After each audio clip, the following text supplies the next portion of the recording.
Hello trader, फटाफट market analysis कर लेते हैं। कुछ दिन पहले मैंने एक वीडियो डाली थी जिसके अंदर मैंने कुछ स्टॉक्स बताए थे, फार्मा के अंदर बताए थे और एक कोल इंडिया बताया था। एक बार उनका अभी वो स्टॉक कैसे परफॉर्म कर रहे हैं वो देख लेते हैं। तो स्क्रीन पे पोजीशंस देखते हैं और फार्मा स्टॉक, सबसे पहले फार्मा इंडेक्स देखते हैं, इंडेक्स कैसे परफॉर्म कर रहा है। तो अभी भी इंडेक्स ऊपर की तरफ जा रहा है। आज एक किसने हैमर बनाई, not proper hammer but still selling pressure आया था बट वो टिक नहीं पाया, तो अभी ऊपर जाने की तैयारी में है। हो सकता है रिवर्स कर जाए, मार्केट है, कुछ भी हो सकता है, but still you have to work on probability. Now let's see कुछ स्टॉक्स जो हमने लास्ट देखे थे। पहले फार्मा सेक्टर अगेन देख लेते हैं जिसके अंदर सन फार्मा। तो सर फार्मा का ये वाला जो स्टॉक है इस पे एक रेजिस्टेंस लाइन है, रेजिस्टेंस पे इसने एक शूटिंग स्टार बनाया है, देन उसके बाद एक रेड कैंडल जो कि एक हैमर बना दी है। अभी बहुत डाइसी है, इसके ऊपर अगर ये ब्रेकआउट देता है तो again we will get a good move here, but अभी इसने इसका ब्रेकआउट तो नहीं दिया है। देखते हैं। We have taken a position at this point which is 1789 पे, और एक छोटा सा रेजिस्टेंस है। अगर रेजिस्टेंस ब्रेक होगा तो ये ऊपर की तरफ मूव करेगा, क्योंकि ओवरऑल आपका जो इंडेक्स है, इंडेक्स आपका मूव कर रहा है। Okay, so let's go to doctor Reddy sir के पास। डॉक्टर रेड्डी ठीक है, डॉक्टर रेड्डी ने ब्रेकआउट दे दिया था। देन दिस कैंडल, अगर if you see this candle closely, ना ही so from colour this candle looks like a red candle which is a bearish candle, but it is not correct information. If you see, इसकी एक lower wick है, इसकी एक upper wick है, and both wicks are almost of equal length, और जो बीच में छोटा सा रेड बॉडी बनी है, तो this is an indecisive candle. इसके बेस पे आप डिसीजन नहीं ले पाओगे। तो अभी मान के चलते हैं it is already a breakout, और आने वाले 1-2 दिन में पता लग जाएगा किस तरीके से इसको मूव करना है, एंड उसके बेस पे, क्योंकि हम ऑलरेडी पोजीशन ले चुके हैं, तो देखते हैं कैसा मूव करता है और अपसाइड का टारगेट होगा हमारा। ठीक है, 1-2 स्टॉक और। आई डोंट नो मैंने ये बताया था नहीं बताया था, जेबी फार्मा सॉरी। इस पे मैंने पोजीशन जो ली थी वो बहुत पहले ले ली थी, विच इज़ ऑन 5 जैन को, इस पॉइंट पे विच इज़ 1838। उससे लेके अभी तक का ऑलमोस्ट ये मुझे 15% का प्रॉफिट दे चुका है, and now I am waiting थोड़ा और ऊपर के मूव के लिए। तो इफ़ यू सी टारगेट काफ़ी अच्छा 76% टारगेट किसी बेस पे मैंने डिसाइड करा होगा, आई डोंट नो उस टाइम पे जो सोच के। तो यस, इसके टारगेट का वेट करेंगे, इसको चलने देते हैं। अजंता फार्मा में चलते हैं। Ajanta pharma already I have told you, यहाँ पे इसने एक ब्रेकआउट दिया था, एंड इफ़ यू सी ये 2-3 दिन से अपसाइड मूव ही दे रहा है, और आज स्पेशली ये 2% अपसाइड मूव दिया है। अगेन अजंता फार्मा का हमारा जो प्रॉफिट है, if you see from this point we have already achieve 17% of return. ये कितने दिन में? 117 दिन में नॉट 117, 83 डेज में। ठीक है यार, 3 महीने में अच्छा खासा रिटर्न मिल गया, और अभी भी अपसाइड मूव का है, तो टारगेट का वेट करेंगे, टारगेट पे एग्जिट करेंगे। तो बहुत सारे ट्रेडर लोग करते क्या है, they enter in a trade, और वो लॉन्ग टर्म के हिसाब से ही एंट्री लेते हैं ट्रेड के अंदर, बट वो जल्दी एग्जिट कर जाते हैं। 5% प्रॉफिट पे कर गए एग्जिट, हो सकता है 10% पे कर गए, बट उन्होंने स्टार्टिंग में जब प्लानिंग करी थी, प्लान के टाइम पर उन्होंने डिसाइड करा था दे आइदर गो फॉर 50% और मे बी 40%, बट वो बहुत अर्ली एग्जिट कर लेते हैं। अर्ली एग्जिट की प्रॉब्लम क्या है, if you do early exit, तो अगर आप बहुत जल्दी जल्दी अर्ली एग्जिट करोगे, आपको लग रहा है कि आप प्रॉफिट कमा रहे हो, लाइक आपको कुछ जो भी परसेंटेज प्रॉफिट है वो आपके अकाउंट में आता चले जा रहा है, बट वो एक बहुत बड़ा प्रॉफिट नहीं है। अगर आप एक ही ट्रेड को एक लंबा होल्ड करते हो, मे बी 3 महीने, 6 महीने, 7 महीने, उसमें आपको एक अच्छा खासा प्रॉफिट दे सकता है। हो सकता है आपका एक ही स्टॉक, आपके जितने भी स्टॉक आप इतनी बार अर्ली एग्जिट कर रहे हो, वो सारा कवर कर दे। एक सिंगल स्टॉक ही आपको अच्छा खासा प्रॉफिट दे सकता है। तो जब तक कोई बेयरिश सिग्नल नहीं दिखा रहा है स्टॉक, तब तक स्टॉक के अंदर बने रहो। आपको जल्दी एग्जिट करने की जरूरत नहीं है, और at least stick to your plan. Okay, तो ये ऊपर की तरफ जा रहा है, इसको देखते हैं क्या करेगा। Glenmark, this is interesting. तो थोड़ा सा चार्ट मैसी सा लग रहा होगा, इसको थोड़ा क्लीन कर देते हैं। मैंने बोला था यहाँ पे एक ब्रेकआउट अगर होता है तो अच्छा खासा मूव दे सकता है। ब्रेकआउट हुआ, देन उसके बाद एक ग्रीन, आज इसने एक हैमर बना दिया विच इज़ अगेन। तो यहाँ पे एक हैमर भी क्यों बना है, यहाँ पे थोड़ा ना सेलिंग का सिग्नल आ रहा है। क्यों? This is all time high. If you see this ना, ये 2294, ये इसका मैक्स प्राइस है जो अभी तक ही ऊपर की तरफ गया है, और ये सेम प्राइस पॉइंट पे आपको सेलिंग मिलेगी ही मिलेगी। बहुत सारे लोग होंगे जो कि थोड़े से पैसिमिस्ट कह सकते हैं या they are quite conservative in this. तो what they will try to do is, वो सोचेंगे कि यार अच्छा हमने if you have taken a position थोड़ा पहले, तो हम इस पॉइंट पे क्योंकि सेलिंग प्रेशर आ सकता है बाकी जगह से भी, तो हम निकल जाते हैं। तो वो लोग इस सेलिंग प्रेशर में ऐड कर देते हैं। बट अगर एक्चुअल में स्टॉक स्ट्रांग हुआ, डिमांड ज़्यादा हुई, तो अल्टीमेटली वो अपसाइड मूव दे ही देगा। तो हमें अपसाइड मूव के लिए थोड़ा वेट करना है। वी आर ओके अगर ये थोड़ा नीचे आता है, और नीचे आने पे भी क्यों हम इसको होल्ड और कर सकते हैं वो मैं बताता हूँ। तो we have created this line which is a support line. So हमेशा होता क्या है, you have a resistance line which is this line, and once a stock breaks your resistance line, और वो अपसाइड मूव दे चुका है अगर उसके ऊपर, और दोबारा वो रेजिस्टेंस लाइन की तरफ आ रहा है, तो वो resistance line as a support काम करती है। ठीक है, तो इस पॉइंट में हम देखते हैं हमारे पास दो सपोर्ट है। एक तो ये जो लाइन है ना, this line is acting as a support which is already a support, okay, और ये बहुत पुराना सपोर्ट है जो बहुत आई थिंक 1 साल से चलता हुआ आ रहा है। Then this is a resistance line. तो यहाँ पे आप देख रहे हो ये ब्रेकआउट दिया इसने, अपसाइड मूव दिया।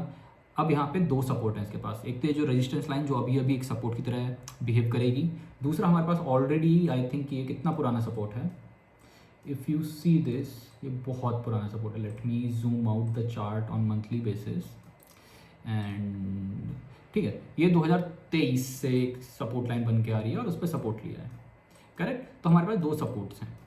नाउ इफ़ यू सी, तो चार्ट्स पे जब आप ट्रेड करते हो, देर इज़ फ्यू थिंग्स जो हमको रिमेंबर करनी है। हम मंथली चार्ट पे भी ट्रेड कर सकते हैं, हम वीकली पे भी कर सकते हैं, हम डेली पे भी कर सकते हैं, और इंट्राडे करना है तो अगेन 15 मिनट के टाइम फ्रेम, 1 आवर का टाइम फ्रेम पे भी कर सकते हो। अब मंथली चार्ट बहुत स्ट्रॉन्ग चार्ट्स होते हैं, अगर क्योंकि एक कैंडल ही आपकी एक मंथ की हो रही है, तो 12 कैंडल, 20 कैंडल, 25 कैंडल तक की होनी चाहिए, राइट। तो मंथली चार्ट पे ट्रेड कर रहे हो तो इसमें एक इंटरेस्टिंग चीज़ दिखाता हूँ। This is a support line जिस पे मंथली चार्ट था, एंड इसको थोड़ा सा जूम इन करके देखते हैं हुआ क्या। ठीक है, ये यहाँ पे सपोर्ट लिया, यहाँ से स्टार्ट करते हैं बिल्कुल बेसिक से। पहली बार यहाँ पे इसने सपोर्ट लिया ऊपर की तरफ, अपसाइड मूव अच्छा खासा हो गई। दूसरी बार यहाँ पे सपोर्ट लिया, this is bullish engulfing, and this is morning star, दोनों बाइंग सिग्नल है, अच्छा खासा मूव दिया। यहाँ पे एक हैमर बनाया, 2 हैमर बनाया, red hammer, green hammer, 2 hammer बनाया और ऊपर की तरफ मूव दिया। अब जो ऊपर की तरफ मूव दिया था, ये वाली जो कैंडल देख लो, again this is a hammer. क्यों? ये जो रेजिस्टेंस था इसको ब्रेक करके ऊपर गया, एंड देन उसी रेजिस्टेंस पे ब्रेक इसने सपोर्ट ले लिया। दिस इज़ ऑल्सो हैमर, ये ऑल्सो बाइंग सिग्नल बता रहा है।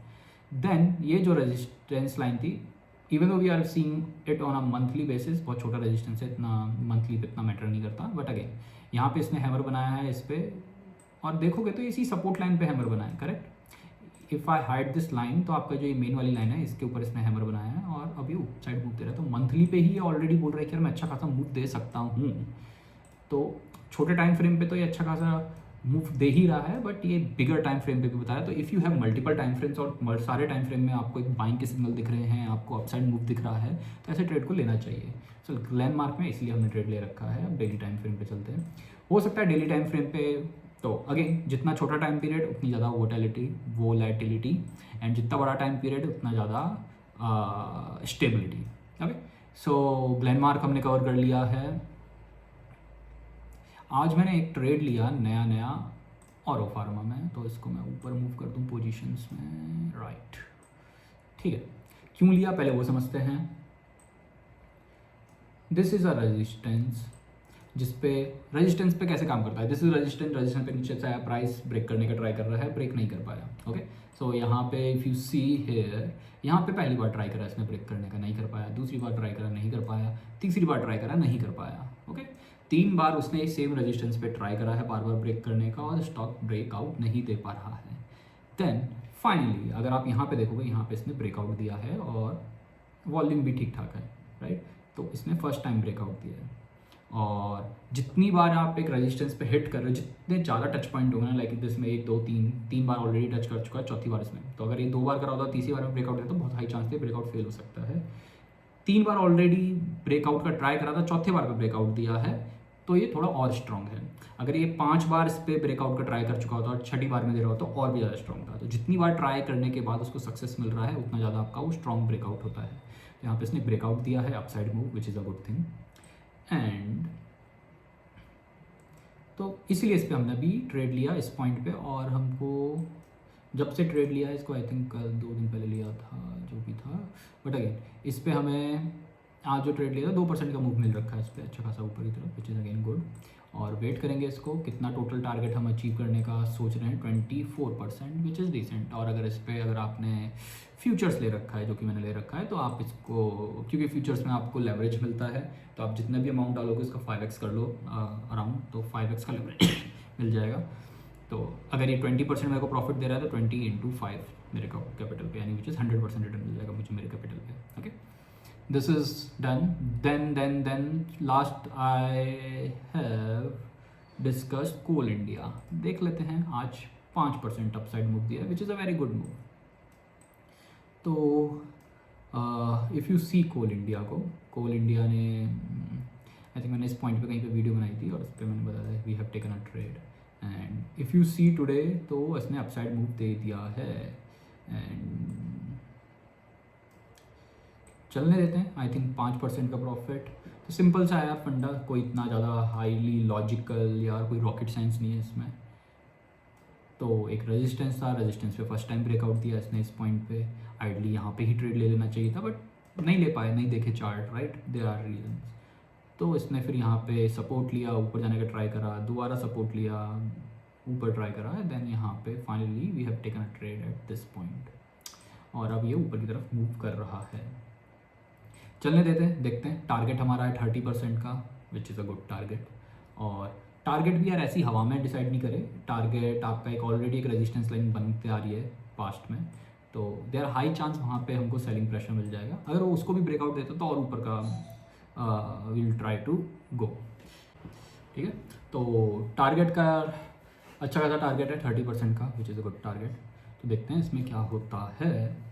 निफ्टी में चलते हैं, निफ्टी थोड़ा सा नेगेटिव बता रहा है, निफ्टी का क्या करना है वो देखते हैं। तो निफ्टी यार डेली पे तो इसने ब्रेकआउट दिया नीचे की तरफ, and negative candle. Weekly time frame पे मैं वेट कर रहा हूँ, I have a position in Nifty, और देखते हैं यार इसमें होता क्या है। कल फ्राइडे एंड पे डिसाइड कर लूँगा whether I have to exit my position और नॉट। हो सकता है अगर ये पॉजिटिव हैमर वगैरह बना दे, जो कि बहुत रेयर चांस है, तो एग्जिट करना पड़ जाएगा, नहीं तो और लॉस देगा निफ्टी, करेक्ट। तो these are all the stocks. Biocon is also a pharma stock, जो कि अभी ब्रेकआउट के पास है, ये भी ब्रेकआउट दे देगा, इसमें ऑलरेडी एक पोजीशन है हमारी। और कोई फार्मा है क्या? नहीं।